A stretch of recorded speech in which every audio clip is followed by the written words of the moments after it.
not eligible for financial support.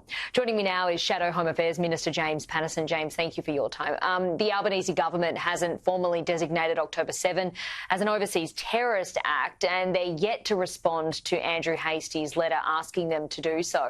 Is this a failure? It's a shocking failure, and it's frankly very difficult to understand what is taking so long.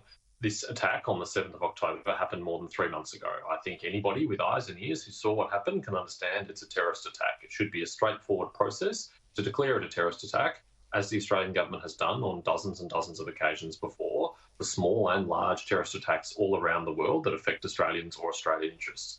But 3 months on, and 1 month after Andrew Hastie wrote to the Prime Minister and the Minister for Home Affairs to ask them to do so, they still haven't done so. And that means there are Australian families of those who lost their lives on 7th of October, in one case, 3 generations of a family on a single day, who have still not been compensated, who can't access this scheme and are struggling to put their lives back together without the support that they're entitled to as Australian citizens. The government says the length of time between an overseas terror act and the government's declaration can vary. Is that a fair defence? Not at all. It's time for the Minister for Home Affairs to direct her department to do this much more quickly. And really, we have to ask the question, where is the Minister for Home Affairs? We haven't seen or heard from her for several weeks. And I hope the delay in granting this isn't related to her being on a long period of leave, because frankly, the communities in Australia deserve better. And the Albanese government has had absolutely no difficulties at all in spending $46 million of taxpayers' money in 3 different announcements for the people of Gaza. But when it comes to victims of Hamas's terror, there's nothing at all. And I think that is unconscionable. And I think they need to pull their finger out and get this done. This isn't the first time the government has been accused of dropping a ball on this issue, though. I mean, our political correspondent Olivia Caisley revealed just last year the processing times to relist terror groups had blown out under Labor. How do you think they're handling national security more broadly? I think we've identified a real problem here, which is the government is slow on national security and the Prime Minister is weak on national security. And there's a range of reasons and things that have contributed to that. But one of which was at the heart of this is they broke up the Department of Home Affairs when they first came to office. And they sent part of its responsibilities to the Attorney General. They left some in Home Affairs. There's been a lot of confusion about who's actually responsible for domestic national security. Is it the Attorney General? Is it the Home Affairs Minister? They can't seem to work that out between themselves, and it seems to spend a lot of time in turf wars between each other, working out who's responsible, rather than, as it was under the previous government, having very clearly one minister who was responsible for domestic security as the Home Affairs Minister. But in dismantling that portfolio, they've caused a whole range of problems. And frankly, it's the Australian people who are paying the price for that ineptitude.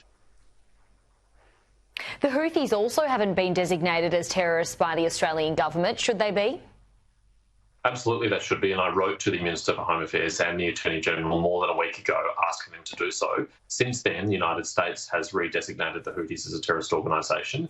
There's no question that what the Houthis have done in Yemen, in the region, and what they are now doing to international shipping is terrorism, and it has a real effect on Australians because it makes the price of everything more expensive because so much is shipped here for us to enjoy and buy in our economy.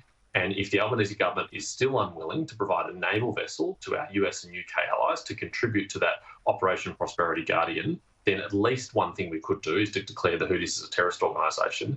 But again, we're watching and waiting for the Albanese government to act, and they haven't. OK, what's the time frame here? How long will you give them? Really, they should have done it already. It should have happened within weeks of the 7th of October. But now that this is out in public, I really hope there's some action. Poor Jason Clare, the Education Minister, had a torturous interview on morning television this morning where he was unable to provide any explanation for why this has taken so long. All he said is that the Minister for Home Affairs is looking at it. Well, I hope looking at it means signing the paperwork today so that those applications can start as soon as possible and people can be compensated. We're not talking about a lot of money here. These are grants of up to $75,000. It pales in comparison to the $46 million that have been given to Gaza.